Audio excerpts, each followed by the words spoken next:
എത്ര വർഷമായി ഇങ്ങനെ ഇത് മുടി കൊഴിഞ്ഞിട്ട്? ഇത് മുടി തുടങ്ങി എനിക്ക് 2016 ഞാൻ കോളേജിൽ പഠിക്കുന്ന സമയത്ത് തൊട്ട് കൊഴിഞ്ഞു തുടങ്ങി. അത് ഫസ്റ്റ് പൊഴിയാൻ കാരണം എന്താ അറിയോ, ഒരു പെയിൻ ഉണ്ടായിരുന്നു. അപ്പോൾ പെയിൻ പോകാനുള്ളൊരു മരുന്നുണ്ടല്ലോ, മെഡിക്കറോ അങ്ങനെയാണ് പറഞ്ഞത്. അത് ഒരു അടപ്പ് ഒഴിച്ചാൽ മതി. ഞാനൊരു കുപ്പി നിറച്ച് ഒഴിച്ചു. അങ്ങനെ കുറച്ച് കഴിയുമ്പോൾ മുടി ഒരു കെട്ട് പോയിട്ട് ഞാൻ കൊഴിഞ്ഞു തുടങ്ങി. അത് യൂസ് ചെയ്യാൻ തുടങ്ങിയത്? യൂസ് കഴിഞ്ഞാൽ ഒറ്റ തവണ ഉപയോഗിച്ചുള്ളൂ. അത് കഴിഞ്ഞിട്ട് കുറേ നാൾ കഴിഞ്ഞിട്ട് ഇത് നിന്നിട്ട് പിന്നെ ആണെങ്കിൽ എനിക്കിത് കുറച്ച് കുറച്ചേ പോകത്തുള്ളായിരുന്നു. പിന്നെ ഈ 2021 ആ ഒരു കാലഘട്ടം കഴിഞ്ഞൊരു 22 തൊട്ട് എനിക്ക് 27 വയസ്സുള്ളപ്പോൾ തൊട്ട് നല്ലപോലെ കൊഴിയാൻ തുടങ്ങി. ഒരു വർഷം കൊണ്ട് ഇത്രയായത്. എന്താ ചെയ്യുന്നത്? ഞാനിപ്പം ഡെലിവറി ബോയ് ആയിട്ട് പോകാനായിട്ട്. എന്ത് പറ്റി പെട്ടെന്ന് മുടി വേണമെന്ന് തോന്നാനായിട്ട്? മുടി പോകാന്ന് പറഞ്ഞാൽ നമ്മൾക്ക് ഒരു ഇൻസൾട്ട് ഉണ്ടാവുമല്ലോ, എല്ലാവരും കളിയാക്കുക, കൂട്ടുകാരടക്കം. മുടി ഉള്ളവനും അതെ, മുടി ഇല്ലാത്തവനും അതെ, എല്ലാവരും ഇത് കളിയാക്കും. മുടി ഇല്ലാത്തവനും കളിയാക്കുന്നുണ്ട്? മുടി ഇല്ലാത്തവൻ പോലും നമ്മളെ കളിയാക്കും. നമുക്കൊരുമാതിരി ഫീലിംഗ്, അത്രയ്ക്കും വിഷമമുണ്ട് നമുക്ക് വീട്ടിലുള്ള ബുദ്ധിമുട്ടും കാര്യങ്ങളൊക്കെ കാരണം. എല്ലാവരും കളിയാക്കുമ്പോൾ എന്താ കളിയാക്കുന്നവർ? മുടിയില്ലാത്ത കിളവനായി, ഇനി പ്രായമായി, അങ്ങനെ കഴിഞ്ഞാൽ എന്നിട്ട് നമ്മൾ ഒരുപാട് അങ്ങ് കളിയാക്കി. ഇൻസൾട്ട് ചെയ്യുകയെന്ന് വെച്ചാൽ അങ്ങേയറ്റം ഇൻസൾട്ട് ചെയ്യുക. അപ്പം നമുക്കുണ്ടാകുന്ന ഫീലിങ്സ് അവർക്ക് മനസ്സിലാകത്തില്ല ഒരിക്കലും. അങ്ങനെ ഉണ്ടാകുന്ന പ്രശ്നമാണ്. അപ്പോൾ അവർക്ക് മുടിയുണ്ട്, അവർക്ക് അതിനെക്കുറിച്ച് ചിന്തിക്കേണ്ട കാര്യമില്ല. ഇപ്പം അവർ പറയുന്നത് എന്താ, നിനക്ക് മുടിയില്ലാത്ത എന്താ? അപ്പം ഞാൻ പറയടാ, മുടിയില്ലാത്തപ്പോഴും എൻ്റെ വിഷമത്തില്ല. ഓ, മുടിയിലാണോ വലിയ കാര്യം ഇരിക്കുന്നത്? അങ്ങനെ ഓരോ കാര്യങ്ങൾ അങ്ങനെയും പറയും, പക്ഷേ കളിയാക്കുകയും ചെയ്യും. പക്ഷെ അവർക്കത് നമ്മുടെ വിഷമം അറിയത്തില്ലല്ലോ. മാരീഡ് ആണോ? ഞാൻ മാരീഡ് അല്ല. മാരേജ് പ്ലാൻ ചെയ്യുന്നുണ്ടോ? മാരേജിന് എനിക്ക് സത്യം പറഞ്ഞാൽ താല്പര്യമൊന്നും ഇല്ല. അതെന്ത് പറ്റി? താല്പര്യമില്ല. കല്യാണം കഴിക്കണമെന്നൊക്കെ വലിയ താല്പര്യമില്ല പണ്ടിട്ട്. പിന്നെ കഴിക്കണമെന്നൊക്കെ, പിന്നെ ഇപ്പോൾ പ്രായം തോന്നുന്നൊരു പെൺകുട്ടിക്ക് ആയാലും നമുക്ക് ഇഷ്ടപ്പെടത്തില്ല. നമുക്ക് കണ്ടു കഴിഞ്ഞാൽ ഒരു ഏജ് തോന്നുന്നുണ്ട്. പെൺപിള്ളേർ തന്നെ ഡയറക്റ്റ് പറയും, അതിന് മുടിയൊന്നും ഇല്ലല്ലോ, കിളവനായല്ലോ എന്നൊക്കെയുള്ള ലുക്ക്, അവർക്കൊരു ഫീലിങ്സ് വരും. അപ്പോൾ പഴയ ഫോട്ടോ എന്താ കാണിച്ചില്ലേ? അത് എന്തോ തടി, അത്രയും നല്ല തടിയായിരുന്നു. പിന്നെ അത് എനിക്ക് നല്ല വണ്ണം ഉണ്ടായിരുന്നു. അപ്പോൾ എല്ലാവരും കളിയാക്കും കാര്യങ്ങളൊക്കെ ചെയ്തപ്പോഴത്തേക്കിന് ഏജ് തോന്നിക്കുന്നൊക്കെ പറഞ്ഞു. എനിക്ക് 32 വയസ്സൊക്കെ തോന്നി. ഞാൻ ഓർത്ത് എന്തിനാ എത്ര ഏജ് തോന്നിക്കുന്നത്. അപ്പം വണ്ണം കുറച്ചതാണ്. ഒരു നേരമാക്കി, പിന്നെ 2 നേരമൊക്കെ. അങ്ങനെ ഒരു നേരം കഴിക്കത്തുള്ളൂ? ഒരു നേരമൊക്കെ, രാത്രിയിലൊക്കെ മാത്രമേ കഴിക്കത്തുള്ളൂ.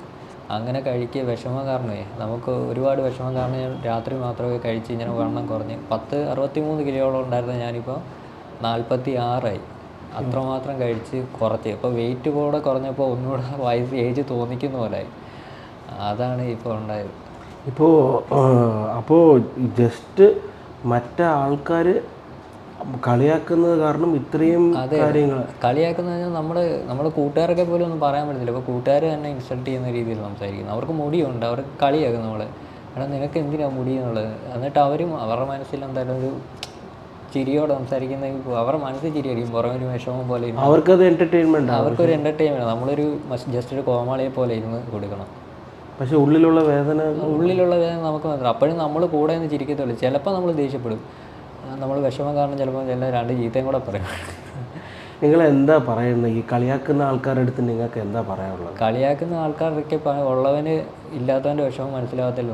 കാരണം മുടി പോയി കഴിയുമ്പോൾ അവൻ്റെ ഒപ്പം മുടി ഉണ്ടെങ്കിൽ അവൻ്റെ ആ മുടി പോയി കഴിയുമ്പോൾ മാത്രമേ അവൻ്റെ ഫീൽ ചെയ്യൂ. മുടി ഇല്ലാത്തവൻ പോയി എന്നെ കുറച്ച് മുടി പോയവൻ വരെ എന്നെ ഇത് കളിയാക്കുന്നുണ്ട്. അപ്പോൾ അവരൊക്കെ ചോദിക്കുന്നതിനെല്ലാം മറുപടിയായിട്ട് എനിക്ക് എന്താ ചെയ്യാൻ? ഇത് മുടി എനിക്ക് തിരിച്ച് കിട്ടുവാണെങ്കിൽ എനിക്ക് ആ പഴയ കോൺഫിഡൻസ് തിരിച്ച് കിട്ടും. ഇപ്പോൾ ഒരു കല്യാണത്തിനായാലും എവിടെയെങ്കിലും ഫോട്ടോ എടുക്കാനോ ഞാൻ കൂട്ടുകാരൊക്കെ വിളിച്ചാലേ ഞാൻ പോകത്തില്ല. പണ്ട് ഞാൻ സ്ഥിരം എവിടെ പോയാലും ഫോട്ടോ ഭ്രാന്തനായിരുന്നു. ഞാൻ എവിടെ പോയാലും ഫോട്ടോ എടുക്കുക, എന്തിനും ഫോട്ടോ എടുക്കുക. ഞാൻ പറയുന്നത്, ഞാനിപ്പോൾ ഫോട്ടോ എടുക്കത്തില്ല, ഒന്നും എടുക്കത്തില്ല. എല്ലാത്തിൽ നിന്ന് ഒതുങ്ങി നമ്മളൊരു മൂലയ്ക്ക് ഒതുങ്ങി, എല്ലാ സമൂഹത്തിൽ നിന്ന് തന്നെ ഒതുങ്ങി മാറിയിരിക്കുക. അപ്പോൾ ഒരു റിക്വസ്റ്റ് നമ്മൾ വെക്കുന്നത്, കളിയാക്കരുത്. മറ്റുള്ളവർ ആരെയും കളിയാക്കാൻ പാടില്ല. അവർക്ക് അവരുടെ വിഷമം എന്താ, നമുക്ക് അവരുടെ ഫീലിങ്സ് മനസ്സിലാക്കാൻ അവരുടെ അവസ്ഥയിലേക്ക് വരണം. അപ്പം ഇപ്പോൾ ഒരാളുടെ അപ്പിയറൻസ്, അത് മുടിയാണെങ്കിലും തടിയാണെങ്കിലും ഒരിക്കലും കളിയാക്കൽ. ഒരു മുടി താടി നമ്മുടെ അതൊന്നുമല്ല ഒരു കാര്യത്തിന്. ഇല്ലാത്തവനെ ഉള്ളവൻ, അത് ഏത് കാര്യത്തിനായാലും കളിയാക്കരുത്. എന്തായാലും ഈ മെസ്സേജ് എല്ലാവർക്കും പോയി റീച്ച് ആവട്ടെ എന്ന് ഞാൻ ആഗ്രഹിക്കുന്നുണ്ട്. കാരണം നിങ്ങൾ ഇന്ന് ഓപ്പണായിട്ട് ഒരു വീഡിയോ തരാനായിട്ട് സമ്മതിച്ചു. പക്ഷെ അതുപോലെ കുറേ ആൾക്കാർ ഇവിടെ വന്ന് കരയുന്നുണ്ട്, കുറേ അമ്മമാർ വന്ന് കരയുന്നുണ്ട്, ജസ്റ്റ് കളിയാക്കുന്നതുകൊണ്ട്. ഞാൻ ഇവിടെ വന്നിട്ട് ഇപ്പോൾ കരഞ്ഞില്ലെന്നേ ഉള്ളൂ. കരയാൻ വേണ്ടി വീട്ടിൽ ഒരുപാട് കരയുന്നുണ്ട്. അത് നമ്മളൊക്കെ അറിയാമല്ലോ, വീട്ടിൽ കിടക്കുന്ന തലാണൊക്കെ അറിയാം നമ്മുടെ വിഷമം. അതിന് വല്ല വായ വല്ലതൊക്കെ ഉണ്ടെങ്കിൽ അത് വന്ന് പറയും. അത്രമാത്രം കരഞ്ഞിട്ടുണ്ടെന്ന്. അത് നമുക്ക് മാത്രമേ അതിൻ്റെ ഫീലിങ്സ് മനസ്സിലാകത്തുള്ളൂ.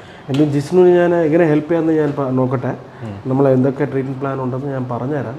വിഷമിക്കേണ്ട കാര്യമില്ല. പക്ഷേ ഒരു കാര്യം, ഞാൻ ഈ ഒരു ടോപ്പിക്ക് എപ്പോഴും ഞാൻ സംസാരിക്കണമെന്ന് ഞാൻ ആഗ്രഹിക്കുന്നുണ്ട്. ഇപ്പം നമ്മൾ മീഡിയ ടീം വരെ പറയുന്നുണ്ട് എപ്പോഴും ഈ ടോപ്പിക്ക് പറയും സാർ. കാരണം ഇവിടെ ഞങ്ങളും കാണുന്നുണ്ട് കുറേ കരച്ചത്. എത്രയോ കൗൺസിലിംഗ് സെൻറ്റേഴ്സും സൈക്കാട്രിസ്റ്റും കാണാത്ത കാര്യങ്ങൾ ഇവിടെ കാണുന്നുണ്ട്. ഫുട്ബോളർ, ഒരു കുവൈറ്റിലൊരു ഫുട്ബോളർ വന്നിവിടെ കരഞ്ഞിട്ടുണ്ട്. അയാളുടെ വൈഫ് വിട്ടിട്ട് പോയി കാരണം മുടിയില്ലാത്തതുകൊണ്ട്. ഒരാൾ ട്രാൻസ്പ്ലാന്റ് മുടി ശരിക്കും ഇല്ലാത്തത് കൊണ്ട് പുള്ളിക്കാരൻ കിണറ്റി ചാടിയ കേസുകളുണ്ട്. അങ്ങനെ ഇഷ്ടംപോലെ കഥകൾ. ഞാൻ ട്രിം ചെയ്ത് ഞാൻ ട്രീറ്റ്മെൻറ്റ് എടുത്ത് എൻ്റെ വീഡിയോയിൽ പോലും ട്രോൾ അടിക്കുന്നുണ്ട് ആൾക്കാർ. സോ ഇത് മനുഷ്യർ മാറിയാലേ നമുക്ക് സമാധാനം ഉണ്ടാകത്തുള്ളൂ. കറക്റ്റ് അല്ലേ? ശരി, okay. So guys, try to understand one thing. Hair is not everything. Without hair also you can look good.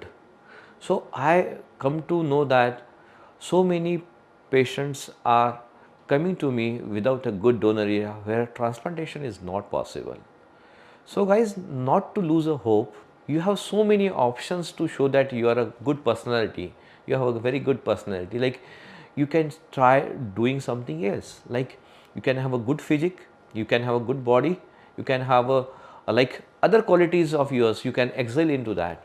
So hair is a part of your look that I completely understand, but it's not everything. Life is much more important and more beautiful than your hair.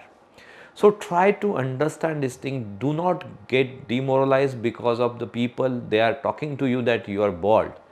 So show them that you are having a better caliber than what the other guys with the hair. So there are so many successful people in this world are completely bald. So you don't have to think about your hair too much. You focus on your career, you focus on your personality. Hair is not everything of personality. You can manage your look, your personality without hair also. So be positive. Do not get demotivated. Do not get frustrated because you don't have a good donor area. You cannot go for a surgery. So we have other options as well. Come here, discuss with us. We will have some solution to you also, non-surgical options also. Just come, discuss, and we will sort out the issue. Thank you very much.